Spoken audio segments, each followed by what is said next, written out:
Can you believe what happened in Foxborough? A historic 48-18 blowout that exposed this franchise's harsh reality. While some veteran players collapsed under pressure, a promising rookie vanished when we needed them most. But the news shaking the organization is how a complete offensive debacle made our star receiver the most powerful figure in Ashburn. If you think you know this franchise, get ready, because what you're about to hear will leave you stunned. Stay until the end as we uncover the truth behind this disaster that could define our 2025 season. I'm gonna tell you something painful but brutally honest about this league. Chris Moore just signed his career away in Washington after what we witnessed Friday night, and I'm not exaggerating at all. This 29-year-old veteran receiver who had shown promising flashes throughout the off-season program and some genuinely interesting moments during training camp practices, completely collapsed when the world was watching. But before we delve into Friday's disaster, you need to understand who Chris Moore is and why this performance was devastating for his future. Moore arrived in Washington as an experienced veteran with 88 career receptions and over 1,100 yards in the NFL. He was drafted by Baltimore in the 4th round of the 2016 draft from Cincinnati and has spent time with the Ravens, Texans, and Jets before joining our organization. During the offseason, Moore had been working specifically with Cliff Kingsbury to grasp the nuances of the offensive system. Beat writers reported he had several solid practice sessions, particularly in intermediate routes where his experience stood out. Dan Quinn mentioned in press conferences that Moore represented the kind of veteran who could provide stability to the receiver room while rookies developed. And do you know what bothers me most about this situation? We had a golden opportunity, a perfect window that won't repeat all season. With Terry McLaurin holding out on his contract, Noah Brown still recovering from an ankle injury that's limited him since July, and Deebo Samuel being protected by the coaching staff to prevent unnecessary injuries. The doors were wide open for someone like Moore to take the most significant step of his career. The first quarter began exactly as we expected. Sam Hartman, our developmental quarterback, was looking to establish rhythm early, and Moore was one of his main targets. The first pass came on a 12-yard comeback route, perfectly executed by Moore, who had created the necessary separation from the Patriots' cornerback. The ball came cleanly directly to his hands and simply slipped through his fingers like water. There was no defender contact, no distraction, just a total lack of concentration at the most critical moment. But I thought, well, things happen. The next play will respond 6 plays later, second chance. This time, it was an 8-yard slant route, one of the most basic patterns in any NFL receiver's playbook.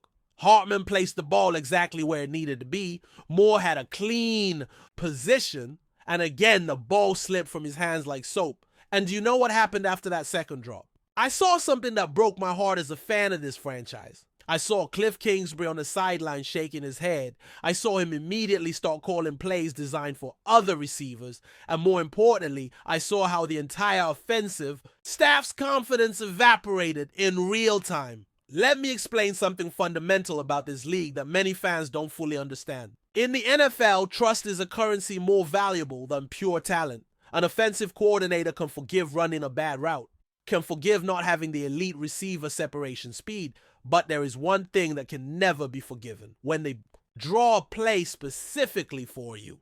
When they place their trust and reputation in that decision, and you can't make the most basic play expected from your position. Hartman, who is already battling to earn the coaching staff's respect and establishing himself as a viable future option, needed receivers he could trust to execute simple plays. Moore not only let him down once but twice in situations where any high school receiver would have made those catches. The rest of the game was a slow death for Moore.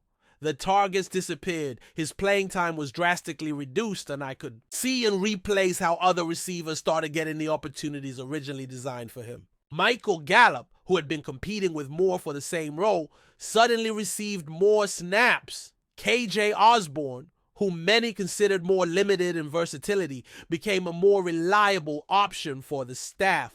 But here's the most devastating part of this entire situation. After the game, Dean Jones reported that sources inside the building indicated that the coaching staff had completely lost faith in Moore. It's not just that he had a bad game, It's that he showed at the most important moment that he can be the reliable player this organization needs when the stakes are high. Dan Quinn, known for his patience with veterans who show commitment and hard work, was visibly upset after the game. His body language during the post-game press conference said everything we needed to know. When asked specifically about the receiver's performance, his response was diplomatic yet cold. We need players who can execute when their name is called. The harshest reality is that Moore had no margin for error.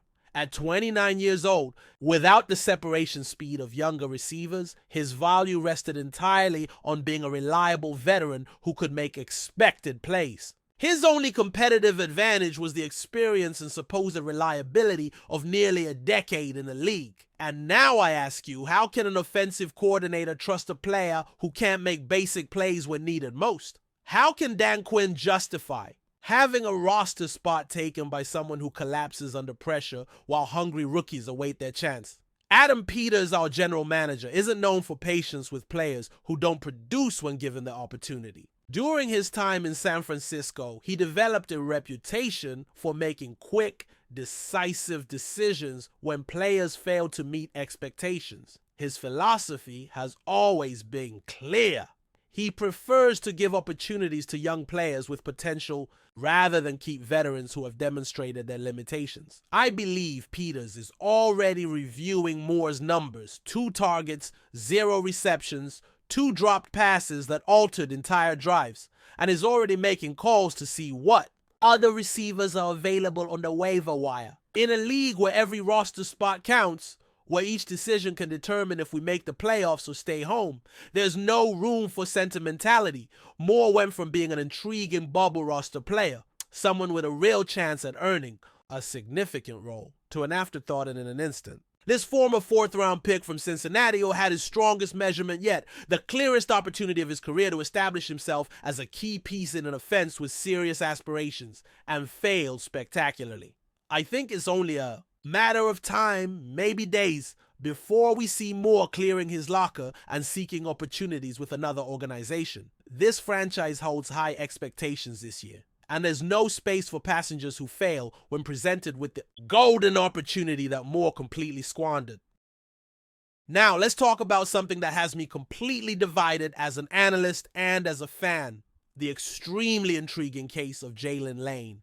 This 2025 4th-round draft pick, selected at pick 132 from Virginia, Tech had generated incredible buzz throughout the offseason that genuinely excited many of us about the future of our receiving core. To fully understand why Lane's invisibility on Friday was so shocking, you need the whole story of how we got here. Lane was one of Peters' smartest draft picks. At 6'1" and 190 pounds, with a 4.35 on the 40-yard dash, Lane represented the exact speed threat that Cliff Kingsbury had been asking for to complete his offensive system. During his career at Virginia Tech, Lane was an explosive playmaker who accumulated 1,847 receiving yards and 14 touchdowns in his final 2 seasons as a Hokie. But what truly caught our scouts' attention wasn't just the stats. It was his ability to create vertical separation and make difficult plays in traffic. Exactly the skills that have been lacking in our receiving core for years. The local boy factor also played an important role in his selection. Lane grew up less than 3 hours from Ashburn, had been a lifelong fan of the Commanders, and represented the kind of story this organization loves. Peters specifically mentioned in his post-draft conference that Lane understood what it meant to play for this franchise, something that can be taught. During May's rookie minicamp, Lane immediately stood out. Beat writers reported that he showed natural chemistry with Jaden Daniels, our rookie quarterback for the future. His roots were crisp, his hands secure, and his speed created real problems for veteran cornerbacks during practices. Ryan McCafferty, who covers the team for Riggles Rag, wrote after the minicamp that Lane looked like an absolute steal in the 4th round. Things got even better during July's training camp. Lane worked extensively with the receiver coaches to refine his releases at the line of scrimmage, and the results were evident. During the practices open to the public, he made several spectacular receptions that had fans cheering and coaches smiling. There was one specific practice where he made a 45-yard catch on a post route that completely took the safety out of play. But the most impressive thing about Lane during the training camp wasn't just his athletic skills. It was his professional mentality. Veterans like Deebo Samuel Sr. and even Terry McLaurin, before his holdout, publicly praised his work ethic. Bobby Wagner, our all-pro linebacker, mentioned in an interview that Lane was the kind of rookie who asked intelligent questions and genuinely studied the playbook. Dan Quinn was especially vocal about Lane's progress. During a training camp press conference, Quinn said verbatim, "Jaylen has all the tools to be an immediate contributor. His speed obviously stands out, but what impresses me is his football IQ and his ability to process information quickly. This built massive expectations for his preseason debut. Fans anticipated seeing those secure hands, that explosive speed, and the chemistry with quarterbacks that had been so evident during practices. Many analysts, including myself, speculated that Lane could emerge as an immediate weapon in specific packages, especially in situations where we needed to stretch the field. But I'll tell you the coldest truth, Lane was completely invisible against the Patriots. And that has me more confused than worried. A single reception target all game, a horribly thrown pass by Sam Hartman in the third quarter that seemed more like a punt than an attempt to complete. The pass sailed 5 yards over his head when Lane had perfectly executed a comeback route. Any high school quarterback would know to place that ball at the receiver's chest level. His punt return duties weren't impressive either. He returned 2 punts for a miserable total of 5 yards, but analyzing the replays, none of the returns offered real opportunities for plays. The Patriots did an excellent job with their punt coverage, and Lane made the right decisions by not forcing runs that could have resulted in fumbles or lost yards. Here's where the situation gets truly interesting, and where I believe there's much more than meets the eye. Quinn rested 30 players we know will make the final roster. Terry McLaurin, Deebo Samuel Sr., Noah Brown, Luke McCaffrey, who was ill but also considered a roster lock, and several other expected receivers didn't play a single snap. Now I ask you the million-dollar question. Should we be worried about Lane? Or was this part of a larger master plan by Quinn and his coaching staff? Because let me explain a theory that could change entirely how we interpret what we saw Friday. It's entirely possible that Lane is so secure in the roster, so established as a future major contributor, that the coaching staff decided not to risk him against the Patriots team playing with much more intensity and physicality than expected. Quinn is known for protecting promising rookies during the preseason, especially when he's already seen enough in practices to understand their potential. Look at it this way. While Lane was receiving limited time and scant targets, who were getting most of the opportunities? Veterans like Chris Moore, Michael Gallup, and KJ Osborne, all players desperately competing for roster spots and needed to show something, anything, to justify their presence on the team. In the first half, these veterans received the primary targets because the coaching staff needed to evaluate them under real pressure. They needed to see if Moore could be trusted. He clearly couldn't. If Gallup still had something left after years of decline, and if Osborne could provide the kind of versatility expected when he was brought in. The second half was even more revealing regarding Quinn's strategy. Undrafted free agents like Ja'Cory Brooks, Tay Martin, Jacoby Jones, and Braylon Sanders took center stage. These are players literally fighting for their NFL careers, needing tape and opportunities to even have a chance at making practice squads somewhere in the league. Josh Johnson, when he came in during the second half, managed to involve his weapons. Better than Hartman during the first 30 minutes, yet still, no one shown as a real threat to the spot Lane had already secured during training camp. Brooks had 5 receptions for 59 yards. Decent numbers for a UDFA, but nothing suggesting he could compete with Lane's ceiling. But here's the part that truly has me optimistic about this whole situation. Several beat writers reported after the game that Lane had been working extensively with coaches during the game on the sideline, studying defensive formations and discussing adjustments. That's not typical for a rookie in trouble. That's typical for a rookie being prepared for more significant contributions. Additionally, sources within the building indicated that Lane had his best practice week right before the game against the Patriots. His routes were sharp, his hands secure, and he showed excellent chemistry with Daniels during scout team sessions. If the coaching staff was worried about his development or readiness, they would have used the game as an opportunity to give him more reps and see how he responded. The reality is that Lane is likely in a unique position where the coaching staff already knows what they have in him. They've seen enough during the offseason to be confident in his abilities, and now they're focused on evaluating the players whose future with the team is genuinely in question. I'll tell you this, it would have been great to see Lane make one or two spectacular receptions that would have had fans going wild, confirming all our expectations. But on the positive side, the fact that he didn't need to use the game to prove himself might signal he's already proven everything necessary during practices. Fans will need to wait until next week to truly see what this rookie is made of when he receives significantly more opportunities. Because I firmly believe this kid has all the tools to be spectacular. He just needs the right stage to showcase his abilities. And if I'm right about Quinn's strategy, next week we might see Lane receive significantly more targets while the coaching staff begins to rest some of the veterans whose roster status is already determined. And now we come to the nuclear bomb that has the entire organization, the entire fan base, and probably the entire NFL shaking with long-term implications. Terry McLaurin, our 29-year-old All-Pro receiver who has been holding out all of training camp seeking a contract extension that reflects his true market value, just gained not only millions in negotiation power, but has become literally the most powerful person in the entire Ashburn facility after the offensive disaster class we witnessed against New England. To fully understand the magnitude of what just happened, we need to rewind to July when this entire contract drama began to unfold. Courtland Sutton, Denver Broncos #1 receiver, signed a contract extension that reset the market for receivers of his caliber. The specific terms were 4 years, $60,800,000 with $34,500,000 guaranteed. A deal many analysts consider below market value for a receiver of Sutton's production. When those numbers became public, the immediate reaction in Ashburn was of relief. Adam Peters and the front office felt they had dodged a bullet because now they had a comparable contract they could use as leverage in negotiations with McLaurin. The Athletic's Nikki Javala reported at that time that sources within the organization believed Sutton's deal had saved them potentially $10 to $15 million in guaranteed money they would have had to pay McLaurin. McLaurin and his agent obviously saw things entirely differently.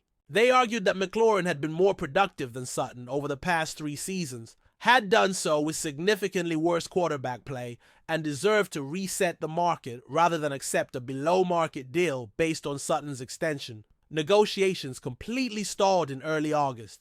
McLaurin chose to hold out from training camp, missing valuable reps with Jaylen Daniels and disrupting the chemistry Cliff Kingsbury was trying to establish in his new offensive system. Day after day, fans awaited news of a breakthrough, but instead received reports of positions becoming more entrenched on both sides.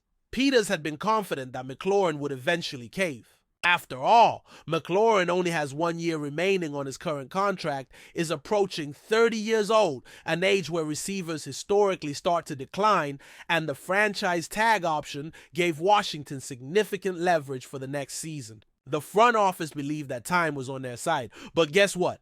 Time just became McLaurin's best friend after what we saw Friday night.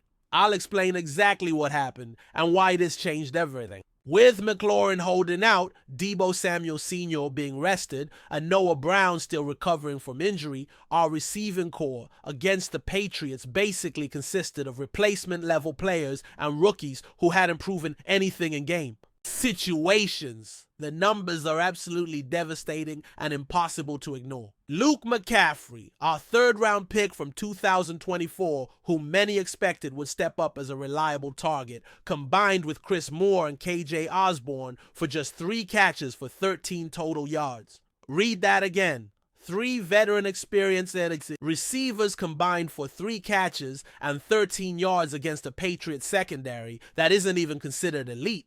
But those raw numbers don't tell the complete story of how catastrophic our passing game looked without McLaurin. Drive after drive, our quarterbacks were throwing to receivers who couldn't create separation. couldn't make contested catches, and more importantly, couldn't be trusted in critical down situations. Sam Hartman, who is fighting to establish himself as a legitimate backup option, looked completely lost trying to find reliable targets. Josh Johnson, a veteran who should have been able to manage the game better, also struggled because every receiver not named Ja'Cory Brooks, an undrafted free agent, looked either scared or unprepared for the moment. And here's the part that must have Peters waking up in cold sweats. Ja'Cory Brooks, a UDFA rookie, led our team in receiving with 5 catches for 59 yards. Our leading receiver against an NFL team was a player that literally nobody wanted in the draft, who is probably going to end up on a practice squad somewhere. The dropped passes were epidemic.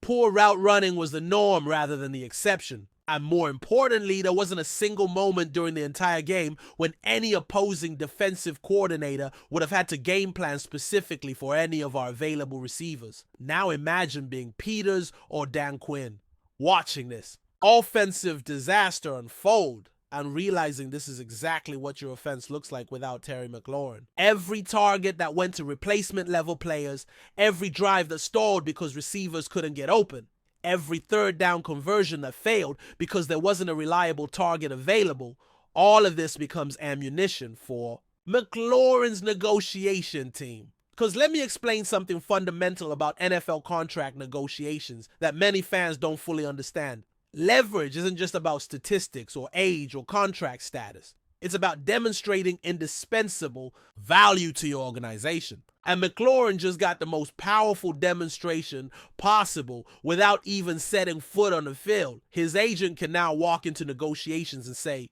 "You just saw what your offense looks like without Terry. You just experienced what happens when you try to replace his production with cheaper alternatives. Are you really prepared to go into a season with playoff expectations and Super Bowl aspirations with Ja'Cory Brooks as your top target?" The psychological impact of this game on the front office cannot be overstated. Peters had been operating under the assumption that McLaurin was replaceable, at least partially through a combination of younger players stepping up, Deebo Samuel taking on a larger role, and system adjustments that could mask the loss of individual talent. Friday night proved that assumption was completely wrong. Not only couldn't the other receivers replicate McLaurin's production, but they couldn't even come close to providing the basic reliability that an NFL offense needs to function. And this happened against a Patriots team that was starting backup defenders and playing vanilla defensive schemes typical of preseason football. Quinn, after the game, had to face reporters and try to explain why his offense looked so dysfunctional. His typical diplomatic approach couldn't hide his frustration, and everyone in that press room understood that the elephant in the room was McLaurin's absence. Quinn needs his number one receiver not just for production, but for leadership and stability that allows the rest of the offense to function. But here's where this gets even more interesting from a negotiation standpoint. McLaurin now has concrete evidence that his value to this organization extends far beyond just his individual statistics. He's not just a good receiver, he's the linchpin that makes the entire offensive system work. Without him, the offense doesn't just get worse, it becomes fundamentally dysfunctional. Kingsbury's system requires reliable targets who can create separation and make catches in tight windows. It needs receivers who can handle complex route concepts and adjust to defensive coverages in real time. Most importantly, it needs a true number one receiver who commands enough respect from defensive coordinators to create opportunities for other players. None of the receivers who played Friday demonstrated any of those qualities, and that means McLaurin isn't just asking to be paid like a top receiver, he's asking to be paid as the irreplaceable cornerstone of the entire offensive system, which is exactly what Friday night proved he is. The timing couldn't be more perfect for McLaurin. With Daniels needing to develop chemistry with his top targets, with the season rapidly approaching, and with the organization having genuine Super Bowl aspirations, every day without McLaurin in camp becomes more costly. Peters can no longer afford to play hardball over a few $1 million when the alternative is fielding an offense that looks like what we saw Friday. The fans won't tolerate it, Quinn won't accept it, and ownership won't risk it when they've invested so much in building a contending team. I believe Washington needs to bite the bullet and find a way to end McLaurin's holdout immediately. even if it means paying him substantially more money than the Broncos gave Sutton. Because after what we witnessed, Terry isn't just our best receiver, he's our only receiver who can be trusted to perform at the level this organization needs to achieve its goals. McLaurin has become the king of Ashburn, and everybody knows it. Listen up, Commanders family. We've just witnessed 3 situations that define exactly where we stand as an organization. Chris Moore fighting for his professional life, Jaylen Lane waiting for his moment to shine, and Terry McLaurin becoming Ashburn's king with the power to paralyze our offense. Do you think Peter should open the checkbook and pay Terry whatever it takes? Or do you believe we can survive with what we have? And what do you think about Lane? Was it a strategy by Quinn, or should we really be concerned about his development? This is our family, our community, where we speak the truth without filters. If you want to follow the drama of this season with me, in-depth analysis, and the news that other channels won't dare touch, I need you to subscribe right now. Like this video if you think Terry is right to hold his ground. Because I promise you this, we're going to cover every move, every decision, and every play in this season that could be historic for us. Join this family that lives and breathes Burgundy and Gold.